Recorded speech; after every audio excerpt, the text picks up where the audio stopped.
Okay, I'd like to introduce myself, Sean Hamilton with Take Charge Learning. You've probably seen on Truck Talks, some other things that we've been doing on social media as of late. Wanted to introduce who we were, Laura and I. Sean Hamilton with Take Charge Learning, as well with First District Mechanical. I've been in the trades for roughly 2 decades now and was very fortunate along that journey to meet Laura Sokorikoff. And we decided about 2 years ago, roughly, to start Take Charge Learning, TCL. And so again, you've seen some of the videos as of late and thought we would put a podcast together and introduce ourselves, who we are. So Laura, maybe introduce yourself. Sure. So hello, everybody. My name is Laura Sokorikoff. I am also with Take Charge Learning. I am the learning part of Take Charge Learning because I've been in learning and development for a long time.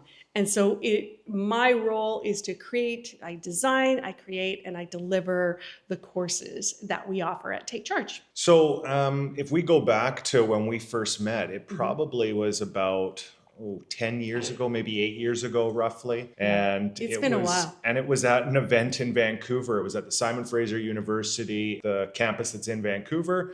And there was a workshop there that Laura and I met for the first time. We sat at the same table, and really things kicked off from there, and our relationship grew. And I knew that Laura brought a lot of the aspects that I was so intrigued about, and really felt like that was me and why I had become who I was in the trades and where I wanted to go. And so fast forward, Take Charge Learning starts, and Laura and I decided to partner with each other for Take Charge, and kind of the rest is history. However, it's been quite a journey. So some of the things that we wanted to go over today was why trades. So I talked about I've had almost 2 decades in trades. I have a HVAC ticket, so refrigeration, red seal. I'm also have a gas B ticket and have my electrical FSR. So I've been in the trades. That's been my journey. And then when we felt like we should start something in soft skills, we knew that trades was the place that we wanted to do it because we're living in that world right now. Maybe we can talk about why soft skills are so important and why we think they're so important. Okay, well, just a little bit more background. So Sean and I, we really did bond over this idea of soft skills and how important they are to business, and honestly, how lacking they are in business. And so we had big discussions around that. And when we started really digging into it and realizing we had this shared interest, passion for soft skills, we thought we got to do something. We got to do something to bring this to businesses. And so that's why we started what we do. We've chosen the trades segment because, as Sean said, this is where we're familiar. This is where we live. And we know that trades-based businesses need it as much, potentially more than any other business. And so when we're talking about soft skills, we're talking about those things that are not necessarily the technical turning the wrench skills, things like leadership, communication, customer service. We're talking about productivity, things like time management, conflict resolution,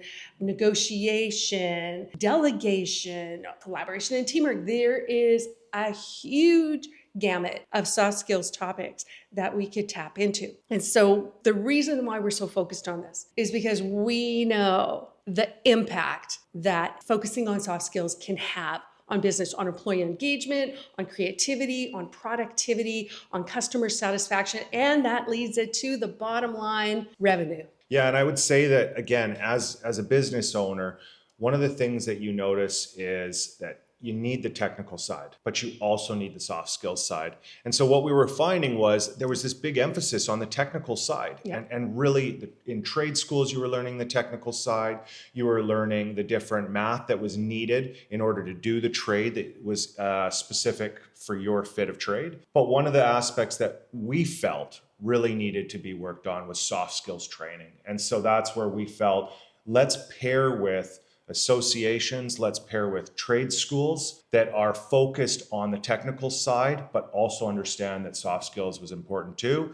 And we could bring all of it together to have this well-rounded journey person. When it's all said and done and they're out in the field, they're able to adapt both ways, fix problems, be able to talk to customers properly, be able to communicate to the team, communicate to the office. And as Laura said, the end result, happy customers, happy team, good profits. Yeah. You know what? I agree with what you were just saying, and I'm going to add on to it.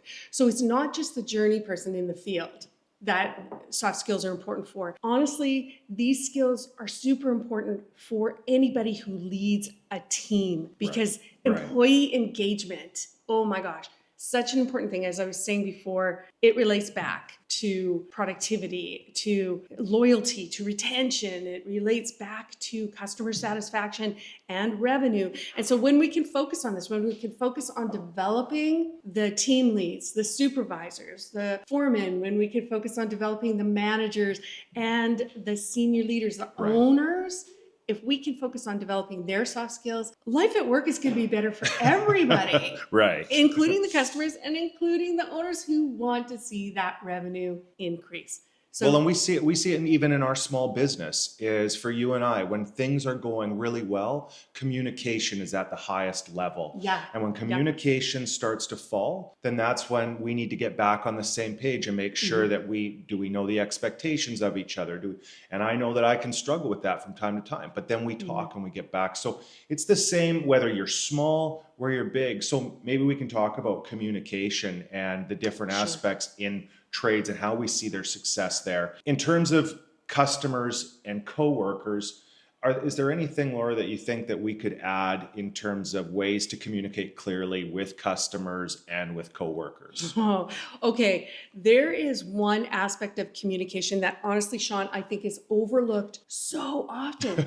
And I could give you a really good example of this, and I will in a minute, but that aspect is listening. I have a textbook on business communication. And out of that whole book of more than 500 pages, there is literally about 3/4 of one page dedicated to listening. And I think I did the math. I think it was at 0.03% of that course was dedicated to listening. I'm going to write 0.03. So I remember. I think that's what it is.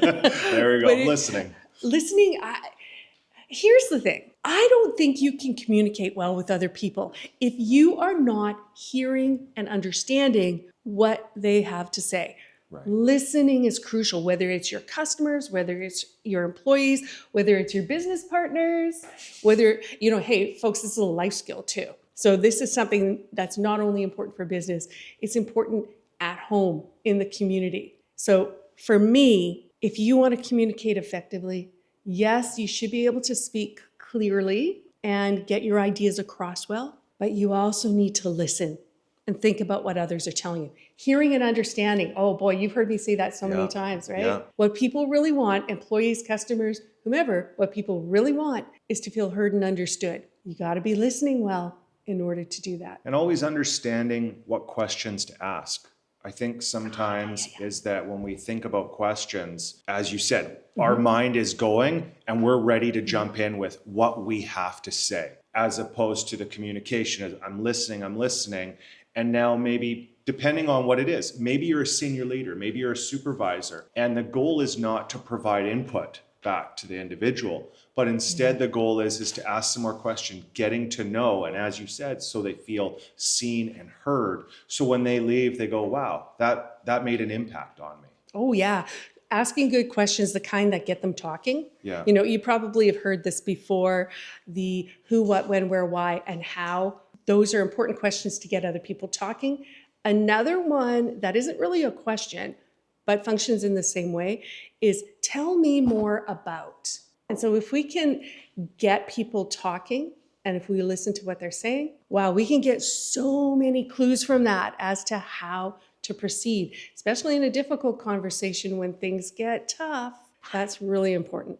And so I guess maybe it'd be good to share some tips in terms of communication. So Laura, you have been, I think, tremendous in helping me be a leader in terms of one-on-one conversations. And I think that maybe this is a good point to just kind of go over the one-on-one conversation, why it's so powerful. Sure. In my mind, what's really important to having people feel like they're part of a team, like they are needed and wanted and valued, is to have some sort of connection and relationship with them. And the best way to do that is in that one-on-one conversation.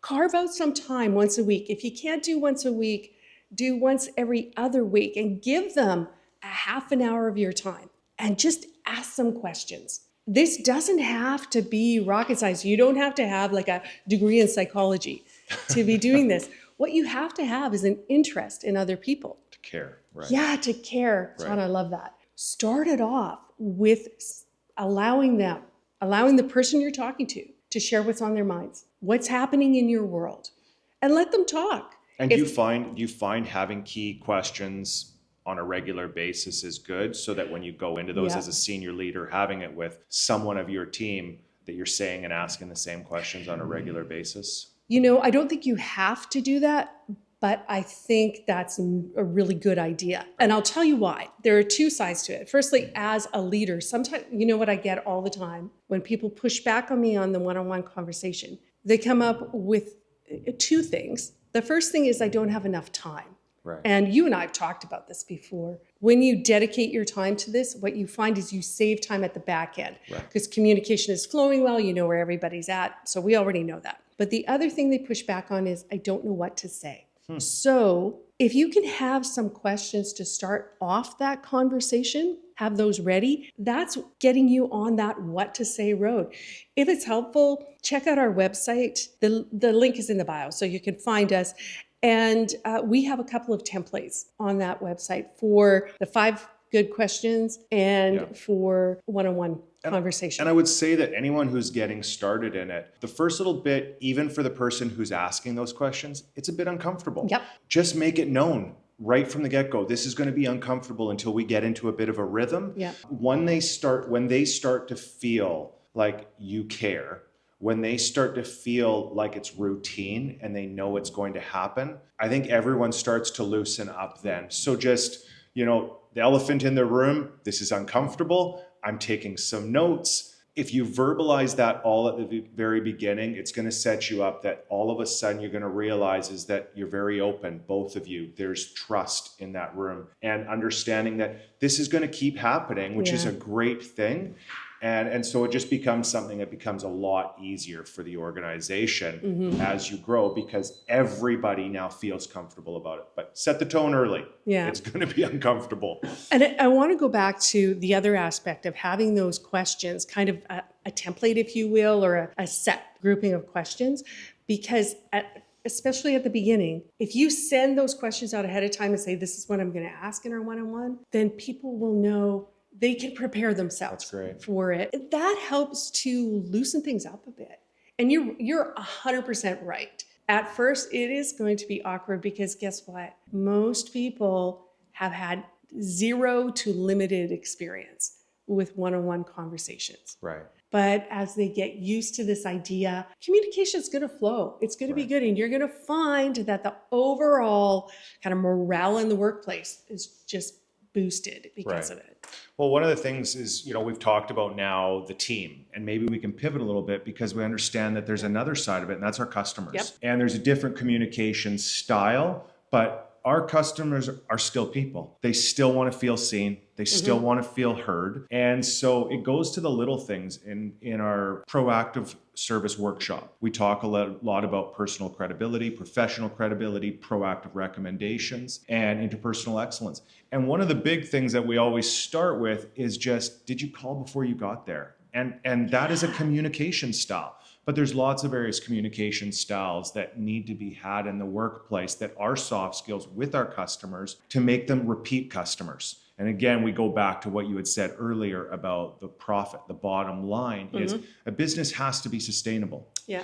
And for it to be sustainable, you can have great people on the team, but you have to also have great customers. And that all comes with, at the very beginning, is treating them properly and being able to connect with them in some form. Yeah. Do you have different ways, or maybe you can talk a little bit about the customer relationship and how we can start those off or how we nurture them? When a customer is contacting somebody in the trades, regardless of trade, really, what they expect is expertise. So they assume technical skill. And honestly, if you don't have technical skill, you probably shouldn't be in that business. But anyway, they assume the technical skills. Right. What sets companies apart is not the what they do, but is the how they do it. So focusing in on customer service skills, focusing in on, firstly, establishing your personal credibility. Are you trustworthy? Can the customer have a conversation with you and feel like, I can trust this guy? Right. I can trust this gal. And if they feel that they can trust the technician, then they are far more likely to have repeat business given to the company, et cetera. But also they're far less likely to stand over your shoulder wondering what you're doing Right. at all times, which we know happens to technicians. And so the personal credibility is an important first step. And that comes in, you talked about making that phone call. Saying I'm on my way, where should I park? Yeah. You know, and who Dressing the part, yeah. which is huge. And who should I talk to when I get there? Do you know the problem before you get there? I think that, well, I know that I've heard it lots where a customer goes, you don't know the problem? And so we've heard that from different places that we've worked with and different teams is they'll send someone there and they don't know the problem. The customer doesn't want to tell you the problem. As you said, the customer expects the technical side that you're going to solve it. Right. And we'll say with teams is 2 people are walking in the door and they have tool pouches on their shoulders. They expect both those 2 people to fix the problem. It has nothing to do with that. Yeah. But whomever of those 2 called before and said, where would you like me to park? I'm just letting you know that I'm here. I'm 5 minutes early. Oh, and by the way, I know that the problem is X, Y, and Z, and that's what I'm here to address. Whoever that person is, they're probably more likely to have trust and understanding when 1, something goes wrong, or 2, they want more business in the future to give them that business. Yeah. So that understanding of the importance of the relationship with the customer right from the get-go, that sets the stage for everything that's going after it. Oh, and by the way, living up to that trust. Right. If you've gained their trust, keep it. So live up to it and make those seemingly small things, make those a habit because they're huge to the customer. And you know what, Sean, I know that you have won business because other people have let customers down in that area. Right. So Right. then another aspect is professional credibility. So again, our customers expect that we're going to be able to do the job. But if we roll up in a van that looks like a tornado has happened inside of it, if our uniforms are torn and dirty, if the tools are not all in place, another thing that customers really expect is safety. And oh boy, in the trade, safety is huge. But we still see examples all the time of people working with faulty equipment and so on. Well, and I think it's very important that safety is expensive. Yep. But is a necessity. It's a necessity for your people's safety to make sure that they all go home. It's also a necessity for a customer's site. So make it known as a business that you are being as safe as possible and let them know that, because then when you get an invoice or that you get a quote and it seems higher than the next, you know that you're paying for a certain level of safety. If you're a very safe business and it costs you a lot of money to do that, but you don't make it known, then the customer has no clue that that's actually happening on the back end. They're not going to understand why you are priced a little bit higher. So make it known that you're safe on their site. They want that. Customers want that. They need that too. Correct. I mean, geez, if you start a fire or something because you're not paying attention to safety issues, that affects them. I think really it comes down to this idea of thinking, looking, and acting as a professional in the trades. So this professional credibility is super, super smart. And then, by the way, we have to remember that while our customers know quite a bit, potentially, they don't have that expertise that the technician has coming in.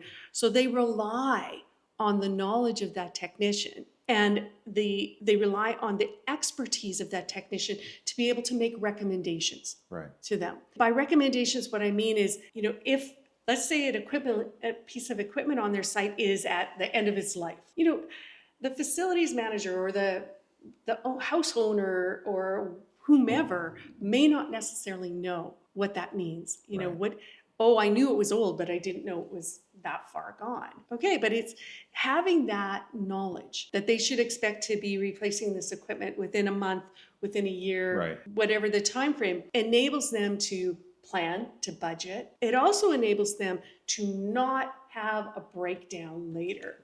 Which depending on the business, depending on the residents, jeepers, I remember when my furnace went out in the middle of the winter and it was freaking cold in our house. And, we needed to have that expertise ahead of time. Yeah. So if a technician's on site, they're fixing something and they see that other pieces of equipment are about to go, Communicate that. having that recommendation is valuable for customers.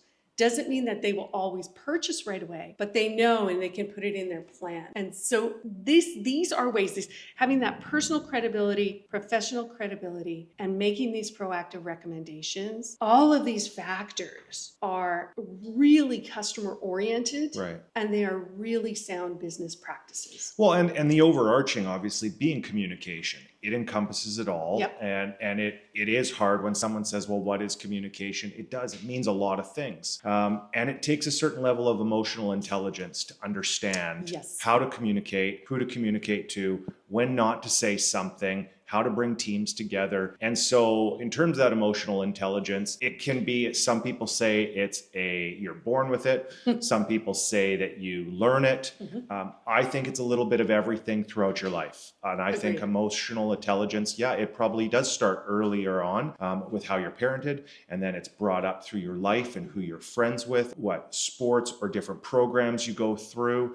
And then it's going to go into the different jobs you take. And I think it's your whole journey which provides you what level of emotional intelligence. And then further to that with emotional intelligence, it's what are you planning to go and learn yourself outside of things? So I'm a huge proponent of reading books. I know other people out there, it's listening to podcasts. Other people, it's getting on YouTube, talking to people, going to workshops and sessions. And so there's all these different ways, but we know that emotional intelligence is critical because it kind of brings everything together and helps you feel what other people are going through on different sides. And I don't know, Laura, if maybe you could talk a little bit about the emotional intelligence and how it pertains in trades. Emotional intelligence, I don't think trades necessarily have different issues than any other business, right? Or any other person, really. Emotional intelligence and empathy they're closely related. And we often talk about them in the same way. And I do want to say that there is a kind of a feeling that these are innate. As you said, you're born with them, but that's not necessarily true. We do grow these skills as we ourselves grow. Right. And we can learn soft skills. That doesn't mean that will necessarily give us emotional intelligence. Right. But it will help us to understand what is involved with emotional intelligence. And you've talked about it before, like how much do we take away when we go to a session and we're learning? We don't take a lot away from that session. So the more you do, the little percent that you take away each time and you're trying to develop it is helping emotional intelligence as you learn about it. But it does take time to learn. Exactly. And so if we are wanting to improve our EQ, you have mentioned that there are so many sources for learning. So having some curiosity about it, having an appetite for learning, just having an open mind to it is super important. That's a crucial first step.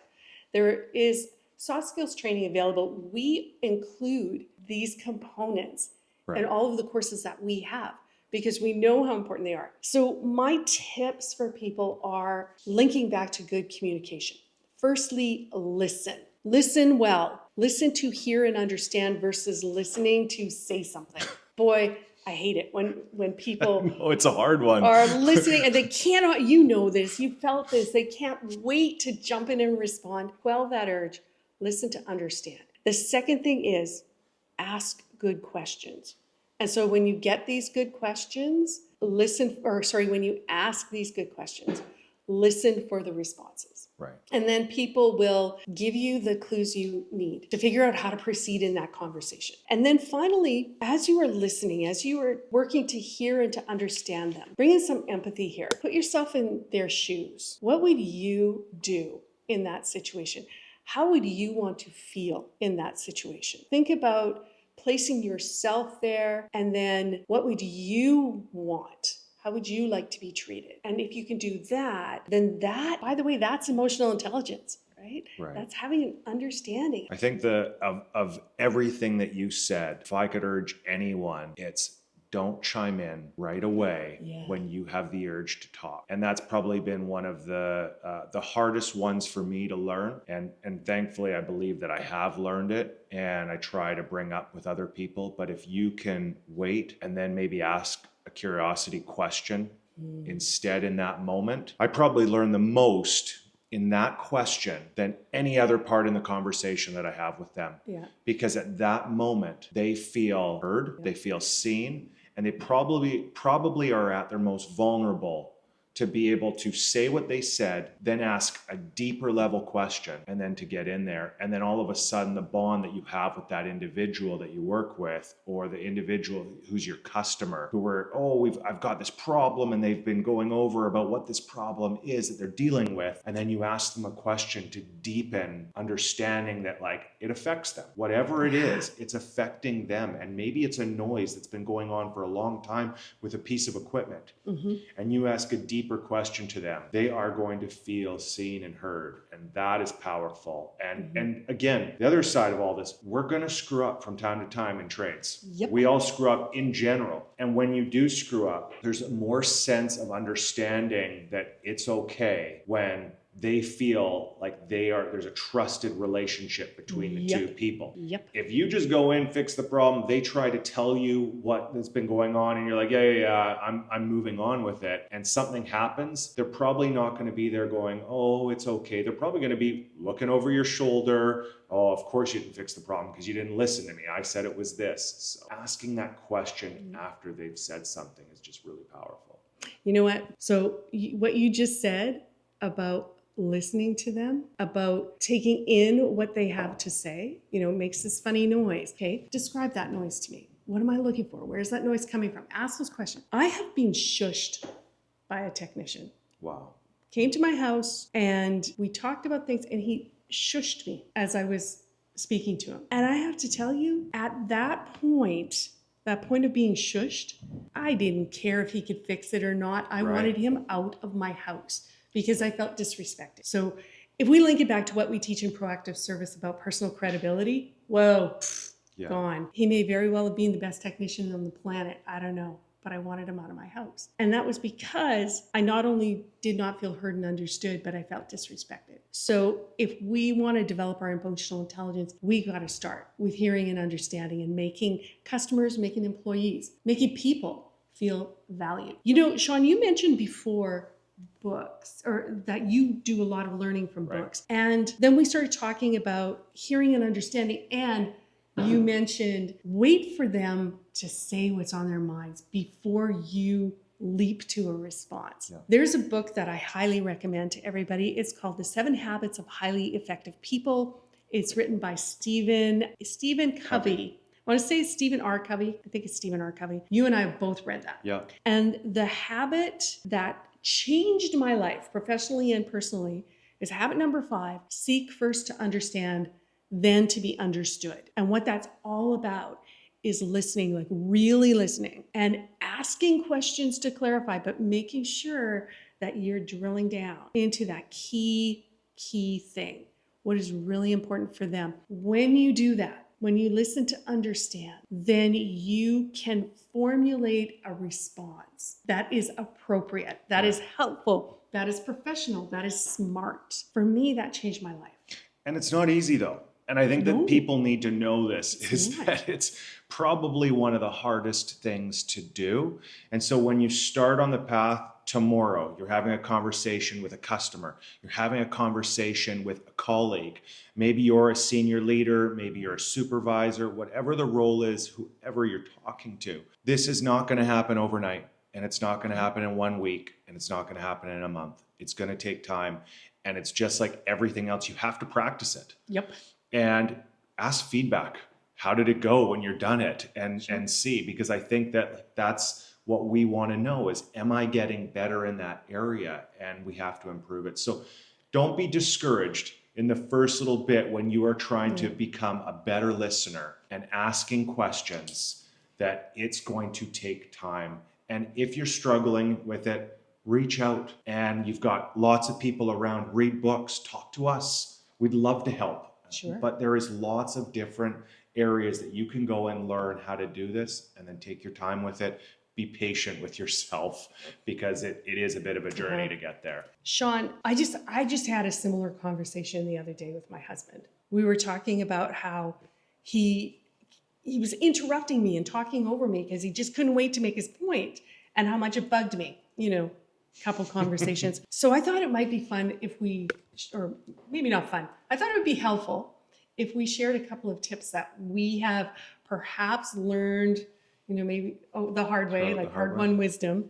But there are a couple of things that I would suggest. Let me back this up. What my husband said to me is he thought of something that was really important and relevant, and he wanted to make sure he said it before he forgot it. And okay, fair enough, because it's hard sometimes to remember what you were wanting to say. So I have a couple of tips. The first thing is, you can see, I got a pen and paper here. Sean has pen and paper. We're big note takers. In fact, I just wrote down a couple of things because I wanted to make sure to mention them. Having a notepad and a pen handy just to write down some key things. Like I just wrote down 2 words, but that will prompt my memory. So if somebody's speaking to you and you are thinking, oh, I got to say this, just jot a quick note. And then that way you can look back at it later and go, oh yes, okay, this is what I wanted to say. I think it's important to note that note you took, by the time the other person is finished talking, that note may no longer be relevant. So be prepared to ditch that note. Second thing, and this is something my daughter does, it's kind of silly, but it really works for her. So if it works for you, feel free to use it. When she's thinking of something she has to say, she goes like this. And if she thinks of 2 things, she'll do this. Do you just let her do that for a while? I do. And just stare at her? I do, because it's funny. But it works for her. Right. So she just, when I'm finished talking, she goes, okay. And she's hung on to that idea. I don't know how it works. I don't know why it works, but it works for her. So if it works for you, have at it. What tips do you have? I think, with having young kids is just trying to emphasize to them is to not jump in when they want to say something, trying to build that emotional intelligence with them at a young age. And so understanding when someone's talking is don't say anything and wait your turn. And then as you said, and I think you've nailed it, is it still relevant? I think with kids, they're going to say it regardless, but it helps me.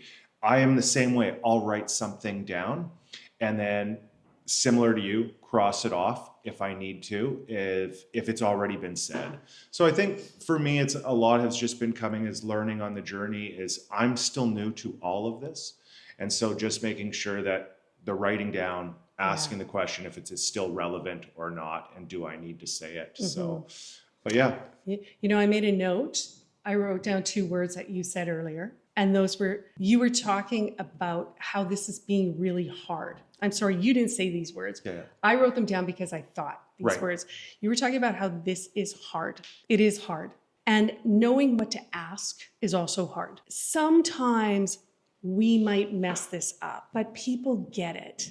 They understand when we're trying. And so the 2 words that I wrote down here in my notes are sincere effort. If people understand that you are making a sincere effort to understand them, to get where they're coming from, they will be patient with you if you stumble over your questions a little bit. They will be patient with you if you are having to clarify things that they made clear already. What they will connect with is that honest desire to communicate well. Right. And that care, you mentioned the word care earlier on. Right. Caring about them, when they feel that you care about them, that goes a Game changer. long way. Yeah, agreed.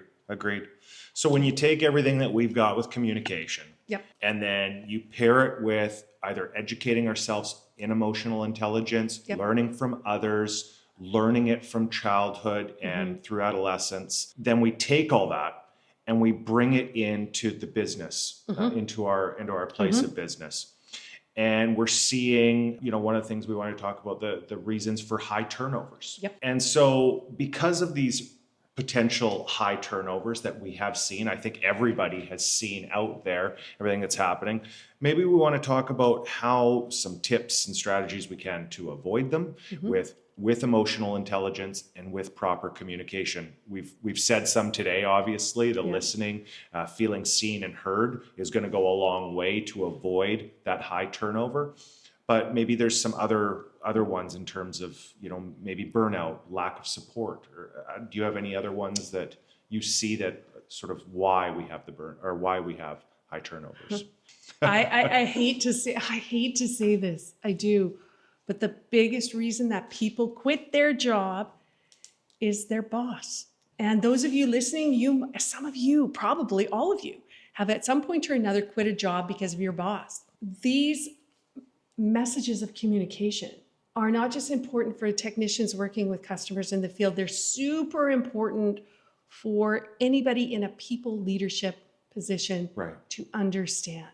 Now, folks, I'm a big keeper of notes, and I'm also a little bit of a collector of statistics.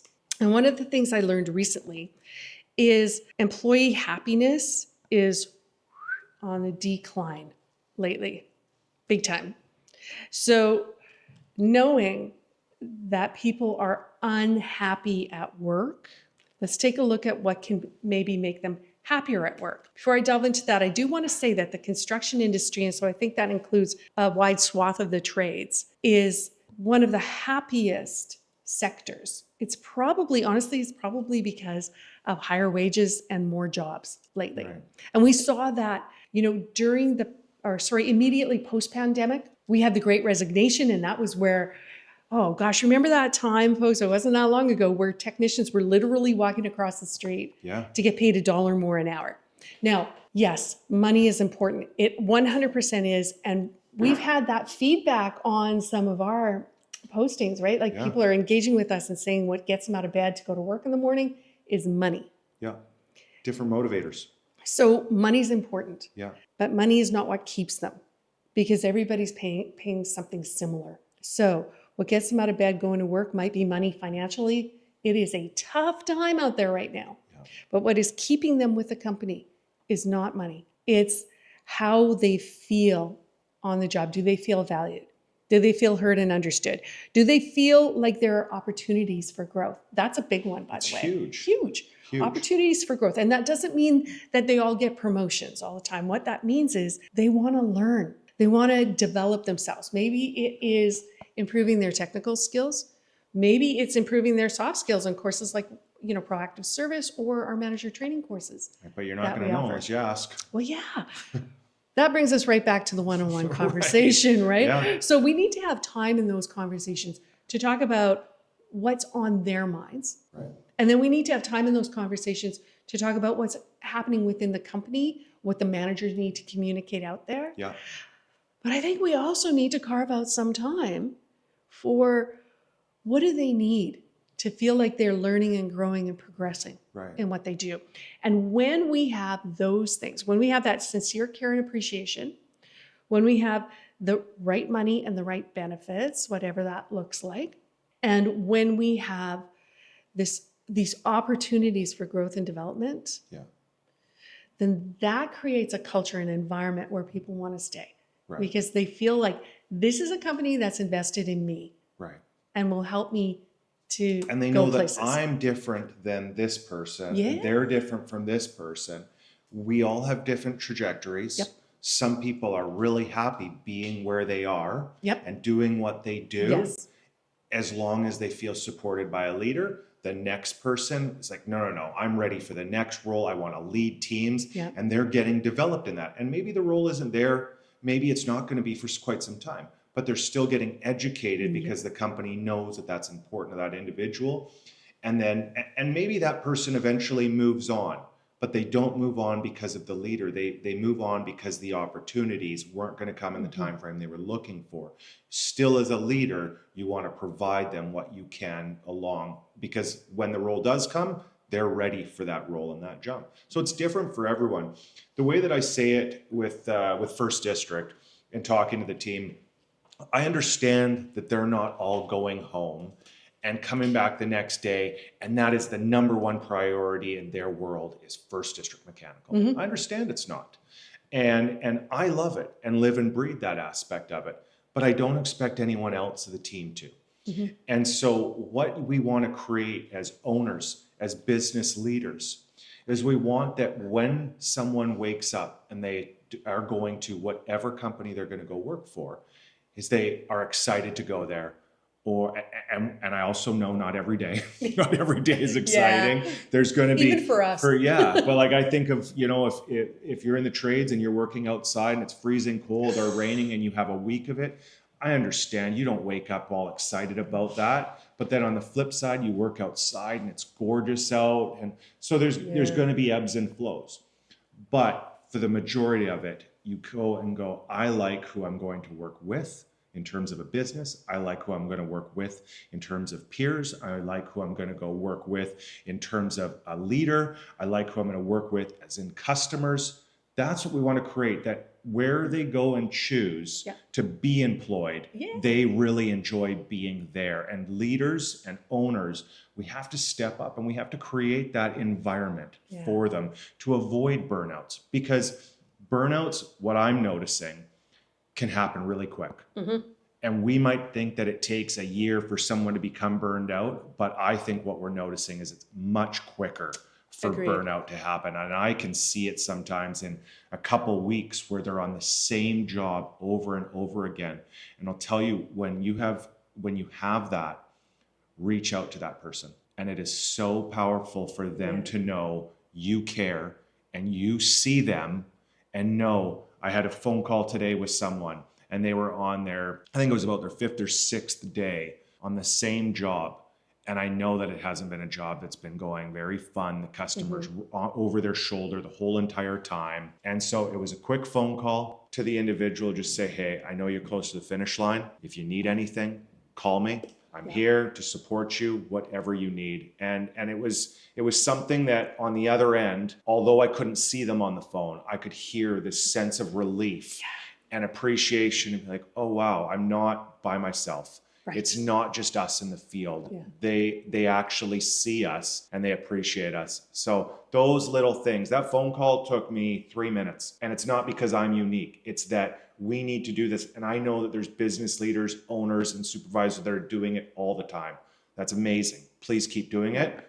It goes a long way. Whether you hear it or not, it goes such a long way. And if you're not doing it, step up and do it, because that burnout that some people thought was taking 1 year, that might be taking a month, a week, who knows, 5 days. That phone call that happened on day 3 or day 4 could avoid them calling in sick in day 6 or day 7 because burnout has hit in, and then they start to wonder, am I appreciated? Am I this? Am I that? And next thing you know, they've got 1 foot in and 1 foot out, and that's not good for them. That's not good for their well-being. It's not good for the business. Yeah. So burnout's real. I've felt burnout. Have you felt burnout? Yeah. Burnout is real. And I have to tell you, at those times when you feel burnt out, you're like, ugh, I do not want to work. Period. Full stop. Not even, I don't want to work today. I don't want to work at this company. I'm done. I'm done. Well, I'm 30 years old. Can I retire? Like, you feel that way. It's so hard to just get yourself out of bed. As leaders, as people leaders, what we need to do first is understand that that's real. So again, go back to that empathy thing. Have you ever felt burnout? If you have, you know what they're feeling. You could probably recognize the signs of it. And you may feel like there's nothing you can do. But as Sean said earlier, there is something really important that you can do. And that is to show that you care. So make a phone call. Offer them a day off. Or what do you need to do? I don't know. Hear them out. Right. What needs to happen? Do you need to send somebody else in there to help them? Do you need to go in there and help them? Do they just need to talk and get it off their chest? And then that way, can you just listen to them and support them? But offer that support. To me, one of the biggest ways to, I was going to say prevent burnout, but I think burnout is just something that's with it. But one of these things to help alleviate burnout is to demonstrate how much you care, to hear them, to understand them, to show that you care, that you value them, and that you can appreciate what they're going through. Because those are the things that actually do help people to continue on. I know I myself, when I've been in a period of burnout, when my boss has said to me, okay, do I need to put somebody else in there to take over for a bit? Or what do you need from me, Laura? What I have said in response is, I just need to vent. Just let me get it off my chest. Thanks for listening. Now, another thing that's really important, I firmly believe this, is encouraging people to take their vacation. Yes. This links right back to this whole idea of one-on-one conversations. If you're talking to somebody and they're talking about their burnout, that they're feeling so overwhelmed, that they're really struggling right now, can you say something like, when was the last time you took a vacation? Right. Now, that doesn't mean that you're necessarily going to be able to grant them a vacation right away. For sure. But give them something to look forward to. Right. Right. No, I agree. And I think that, when you were talking, I was taking some notes there to try and remember, and you mentioned care. Yeah. And it is cliche, but put yourself in someone else's shoes. Yep. And you talked about taking vacation. Is look at different ways as a business or a business owner that you can implement ways for people to disconnect. As I was just saying earlier, is people don't come to work as their number one thing to do. And that should never be an expectation of a business owner or leader, that employees come here and that's priority number one in their life. So create a place that's amazing for them, where you are encouraging them to take time away. And maybe what it is as simple as paid vacation over having vacation where they're paid out on an hourly basis.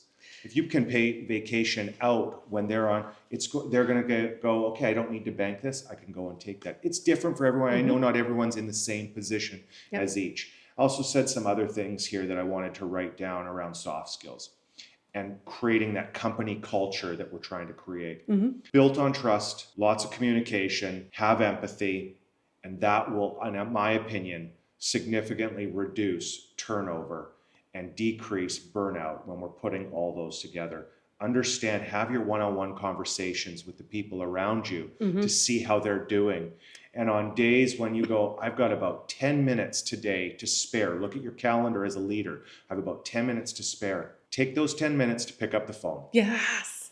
And when you pick up the phone, call. You don't know what day the other person is having, but if you are reaching out to your people of the team that you're supporting, they're going to feel like you care. And sometimes it's easy to say, I don't have enough time in the day. A 1-minute phone call is not a lot in a day. A 3-minute phone call, a quick dropping by because you look, oh, I've got a team member here, here, and here. I'm going to be going past one of them. Drop coffee off, drop tea off. Just quickly roll by and say, hey, I was passing by. I have no time. Let them know right at the beginning, the expectation. I don't have time, but I made 2 minutes to pop by, open my door, and get out and see you. The culture, you'll watch burnout go down, culture go up. They're going to want to deliver at a higher rate. It affects the customer in a positive way, everyone, because you show that you care for the people who you are leading. Or as you do, I also am writing all these notes in the corners here. When you just bring a coffee. Especially for me, because I love coffee. Because you're a coffee person. Yeah, maybe not so much for me. But even so, what that says is, I thought of you. Right. I'm thinking of you. Now, if you remember their coffee order, bonus Next points. level. Bonus points. Like, what would you get me for coffee? I wouldn't get you coffee. There we go. Nicely I just heard her done. say it, but I wouldn't. I already know that, but I wouldn't bring you a coffee. So, but you might bring me something else, like a decaffeinated tea, right? So but even so, even if you brought me a coffee, even if I wasn't going to drink it. Just the thought. Just the thought. Right. Thank you, Sean. Right. That's super thoughtful of you.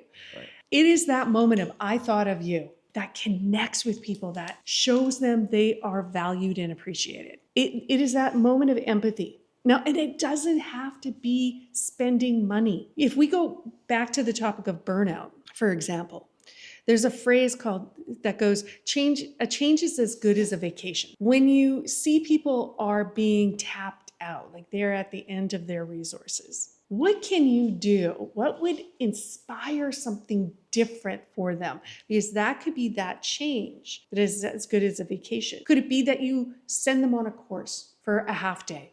Right. You give them a half day reprieve from whatever it is they're working on that has led them to the point of burnout. Right. You give them a little reprieve from it. Could it be that you, instead of having your one-on-one in the office, could it be that you take them for a coffee? Yeah. And just get them out of that everyday environment that they're working on that has them so riled up. Right. And just give them that moment of a break from that. Right.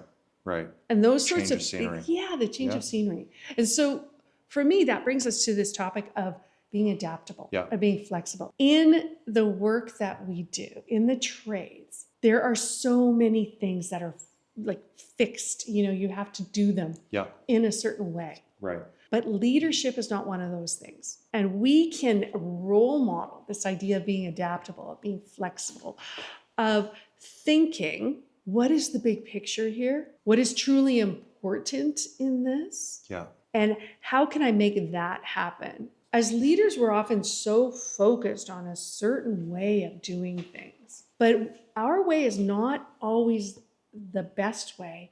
Right. And it's certainly not always the only way.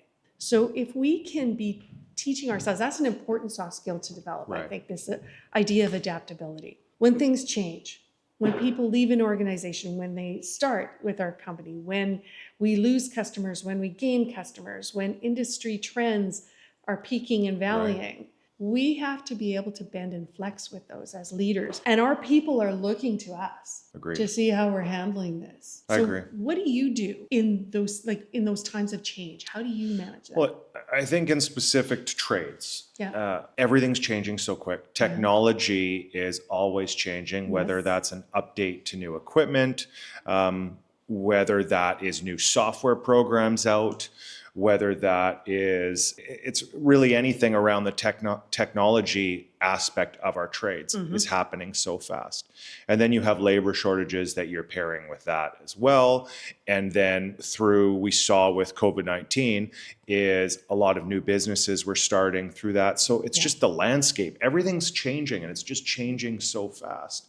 And so, yeah, you do have to be adaptable. I would agree is that the one thing that should not change is leadership. Now, I know leadership styles should always change in the sense of knowing who your people are and knowing they all have different interests and what drives them. Yep. So that has to change all the time. You bring a new person as part of the team, you have to change your leadership style for that person to understand what they are looking for. But who you are as a leader needs to stay the same. You still have to be able to communicate effectively. You still need to be able to make sure that they feel, we've talked about it, seen, heard, we're listening to them. There's a career path for them. You know that their journey and you're supporting their journey, and then you're helping them communicate to the team about that journey. You have to be adaptable for all these people. But with all this new technology that we're seeing, I think one of the aspects that it really brings in for adaptability is how can you make life easier for the people around you and leverage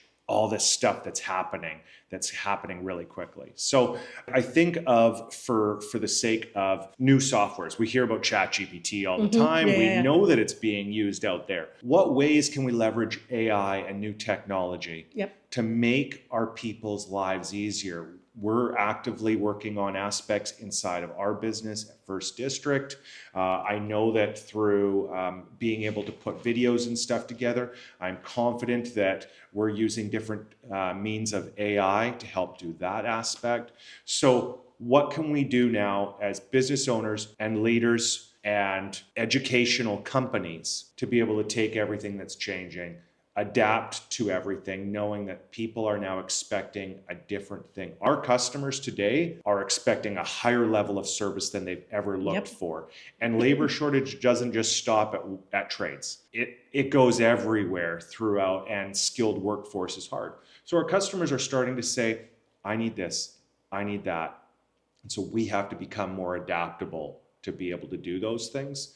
And again, leveraging technology, looking at, I still believe, tried and true, effective leadership is people who can adapt to the different people, different generations that are now in our workforce every single day, but still showing up daily as a leader and being that person who is an anchor who they can come to and supports them. Sean, you brought up ChatGPT, and I immediately wrote down a thing about AI. And the thing about artificial intelligence is companies are investing a ton in artificial intelligence, including trades-based organizations. But the adoption of them, like in the work itself, nobody's using it. Right. I was just flipping over the pages, seeing if I'd written down that stat, but it's something shocking, like only about 10% of people use artificial intelligence on the job. And a very large percentage, like almost 70%, never use it, ever. Right. So as leaders, we need to say, okay, if we're investing in technology, if we are progressing in that direction, Right.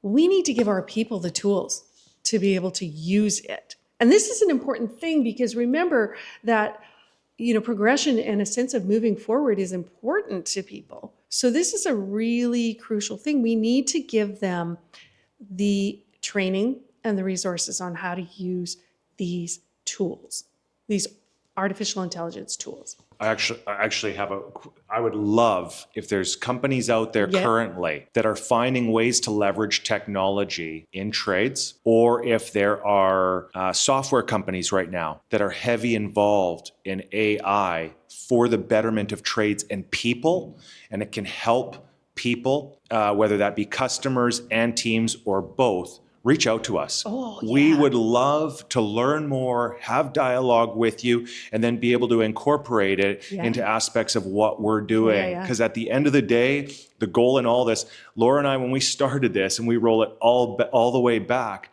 is we did it for people because we enjoy it. Mm-hmm. We love soft skills, and we love being able to learn from the people we're talking to and be able to hopefully instill some knowledge for them that they can take into their workplace. So similar here, if you're leveraging technology right now, or if you are deciding on what technology you're going to bring in next, or if you are a developer of AI in trades, reach out to us. We would love to learn more. I know I definitely would. Yeah. Mm-hmm.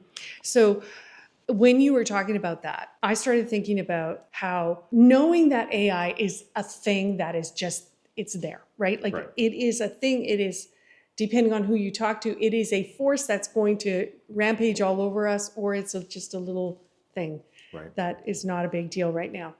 Regardless of where you are on that spectrum, AI is creeping into our work. Yes. Technology is so much a part of what we do now. And so I just want to talk for a minute about how does that factor into strategic planning? Yeah. Like what do we think around that? And then around strategic thinking in general. So that is I think that's just a small facet of strategic thinking. Correct. But what factors are involved with that? I mean, for me, I think firstly, it would be, do we need it? Do we need to incorporate it? The answer is probably yes, at least in some way. Yeah. Like not just AI, but let's talk technology. Yeah. So do we need it? Probably yes. Then what's involved with that? So what kind of budget do we need? Who do we need to talk to? When do we want to put this into place? How are we going to roll it out to the team, et cetera? And there are that is just one example of a factor that has to be rolled into strategic thinking. You are a real strategy guy. In fact, you're our chief strategy officer. Right. So I would love to know what you think is involved with strategic thinking. Well, I think anytime you're thinking of strategy and planning, it's about being proactive. Yep. And I think it's different. Yes, you can leverage technology for it. Sometimes it's not technology, but it's the data you are already collecting on a daily basis. Mm-hmm. So for my thoughts around it are, you've got your customers and you have your team. Yeah. And you want to find strategies to avoid pitfalls for them in the future, to help make their life easier. Yeah. And so in doing that, is the software systems that you're using today able to pull information out on a regular basis that you can examine and be proactive and find ways to make their life easier, to have them enjoy their work more often, because sometimes we don't, as we know. Is it some things for customers? When we start to notice where we're having more emergency breakdowns, so in the service industry of trades, when we start to have more emergency breakdowns, do we have technology that we are able to see those before the customer gets upset about it or frustrated or notices it on the bottom line or on their budgets for next year, going, wow, we spent a lot on this line item. Can we get ahead of that? And so we look at it from technology, but we always relate it back to soft skills. So the soft skills aspect of it is, can we empathize with our customers that fluctuation on their budgets is not a good thing? Is it when they get to the end of the year, when they realize they spent way too much with us or another contractor. Is that a good thing? No, it's not a good thing. But if they knew beforehand, because we were leveraging technology to know and then to communicate to them and give them a heads up on it, that's strategic. That starts to help them because you've communicated. So it all kind of comes back to that, but it's coming up with strategic plans to make life easier for those around you. And I'm sharing some secrets in terms of the first district FDM world. That really everyone should be striving to do that thing. And so that's when it comes to that, when we're looking at who we're partnering with Take Charge Learning, we're also looking, do they share similar interests in what we're wanting to do? And we love and are passionate about soft skills. Yeah, we sure are. And so if we have an organization that we're looking to partner with or do work with, and they don't share the same interests, well, then it doesn't make a lot of sense. Yeah. And so thinking about the people that you're doing work with and work for, and do they share the same interests you do, well, then all of a sudden it's like, okay, well, now I want to have more of a strat plan around this. And now I want to do more work with them.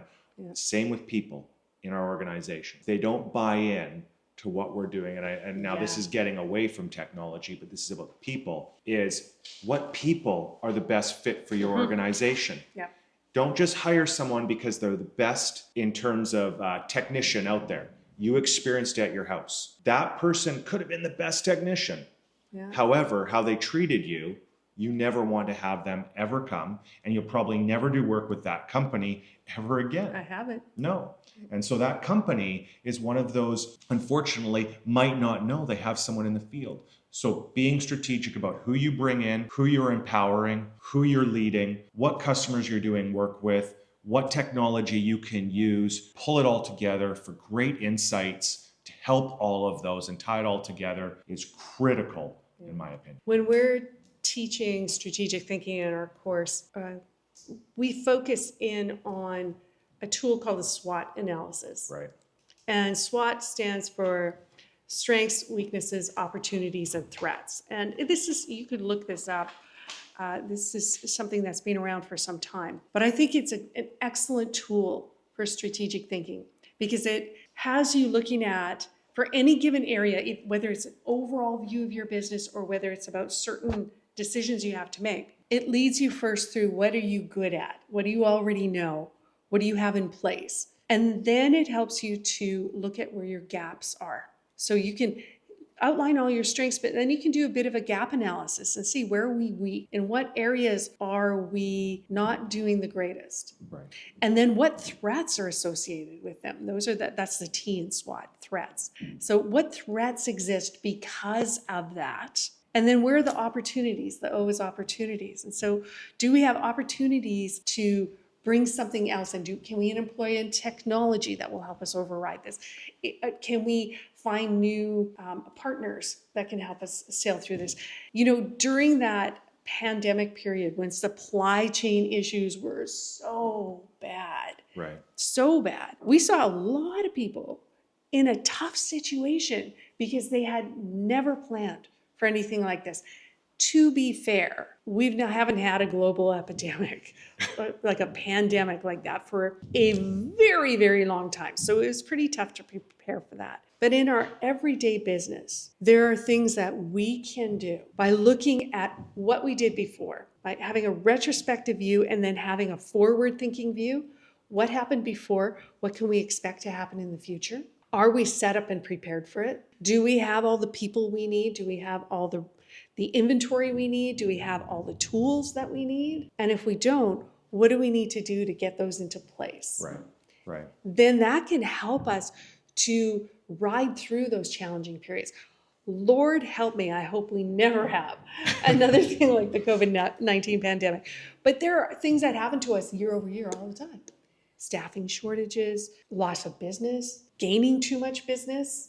I mean, that sounds like a really good problem to have, but let's face it, that even takes a strategic thinking approach. Right. How are we going to deal with so much business? Your company, First District, has experienced a really big period of growth. Now, even though that's a great thing, there is some strategic planning that has to go into place there.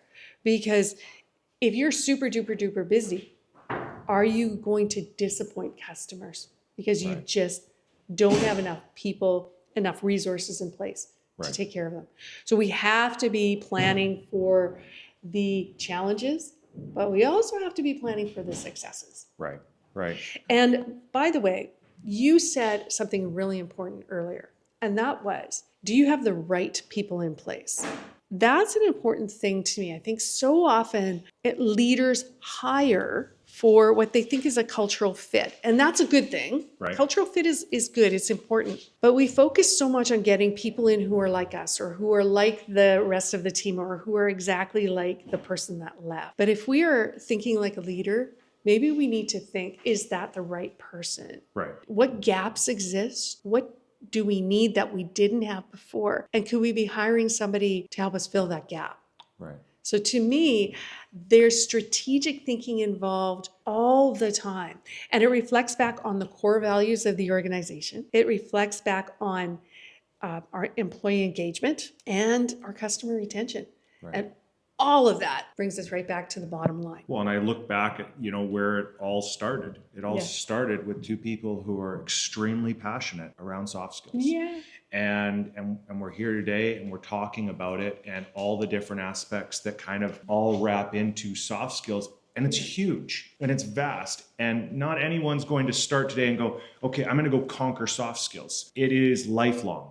And you have to constantly learn by people around you all the time and develop and hone those skills. And I think there's people out there like yourself, and I admire you watching how every single day you just keep improving and keep improving your soft skills and then teaching those soft skills to people.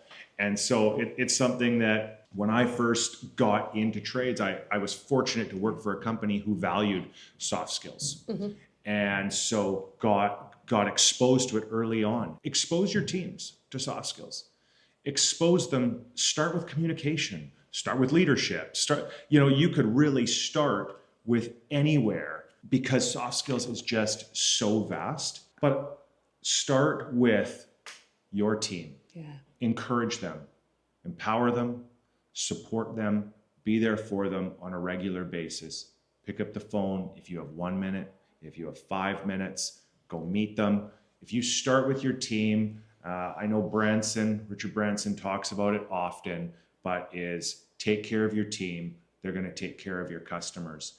And sometimes we feel because there's fires out there with our customers, we need to go and support them and take care of them, make sure they're okay. But if you have employees then that are not getting looked after, is that customer might get looked after you, but right now, but same thing's going to happen because we're not taking care of our people. So bring it back when you're starting soft skills, develop the people around you, develop yourself, know that it's a long journey that's going to take you to get there and to becoming really strong at it. Yeah. And even when you think you're there, then there's the next thing that you're going to have to do. So kind of take the time over the next little bit in trades is what I think is going to happen is we've seen a lot of these small businesses that have started to grow, and we've got all the larger businesses out there that are already established in the medium size. It's competitive, very competitive out there. And so try to figure out what your edge is going to be and figure out with your customers, what are they looking for in you as a provider, whether that's service, whether that's construction, whether that is manufacturing, whatever it might be, associations that are out there that are trying to do things for their membership. Try to figure out what is your membership, what are your people, what are your customers, what are they looking for you in the next 10 years, and then get really good at that. But don't lose sight at the people of your team is what's going to get you through everything. And if you're taking care and looking after them, they're going to look after your customers. So, Sean, you said the people of your team and taking care of them. I thought it would be really helpful to know what the top reasons are why people quit their jobs. And this is taken from Indeed. They did a survey last month. So this is very recent. Here are the top 7 reasons why people quit. The first reason is they need more challenge. The second reason is higher salary. They're seeking more money. You know what? Financial times are tough right now, so I get it. I do get it. Number 3 is they're feeling uninspired. Number 4 is they want to feel valued, and they're obviously not feeling valued because that's why they're quitting. Then number 5 is they're seeking a better relationship with their manager. Right. Yikes. And number 6 is they are looking to grow in their job. And number 7 is they need more feedback and structure. Right. So of these 7 things that are listed, these are the top reasons why people quit. 6 of those 7 reasons are not money. In fact, money is the second. It's not the top reason. It's the second reason. But 6 of those 7 reasons are directly impacted by their boss, directly. And I would even say higher salary might be tied into their boss as well. Fair. Because if they're getting the feedback they need to grow and develop and be better in their jobs, maybe they'd be worth getting more money. Right. Maybe the company would look at them and say, yeah, we'd like to pay you more. So bear in mind these top 7 reasons: needing more challenge, higher salary, feeling uninspired, wanting to feel valued, seeking better management relationships, seeking job growth, and needing more feedback and structure. These are all things that relate back to the manager. These are, by the way, all things, these 6 of these 7, we cover in our training for can we new give a managers plug? and for existing managers. Yeah, for sure. But you know what? Honestly, this is what brought me to having a business with you. To writing your book. To writing my book. Yeah, thank you for that plug. This is where I live. This idea of helping managers to engage and inspire the people that work with them.